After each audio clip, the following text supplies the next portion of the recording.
Okay, so what you have to do just to drag text act plus here in the timeline. And now let's go here to the inspector. I'm just gonna write world by word.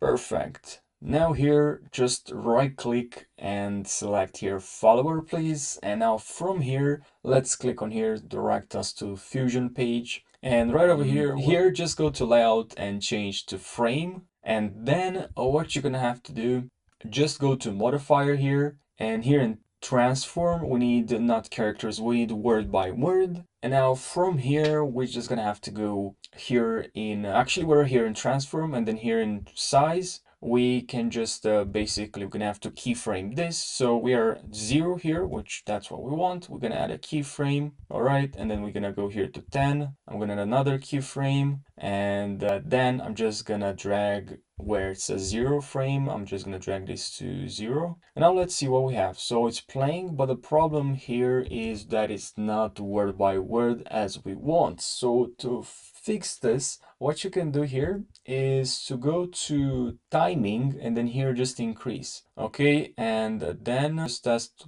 3 or 4. And now let's see. So we're playing word by word, but it doesn't look that smooth. So just go to and then just click on this icon right over here. This will zoom in. Do it again. Just I press Command A to select. And then here I'll select in, say Alt Cube, and I'm gonna drag this so I have a little bit of curve here. So let's see. Yeah, now it's more, looks better now. And that's basically what you need to do. Now you can just test with this so you can see which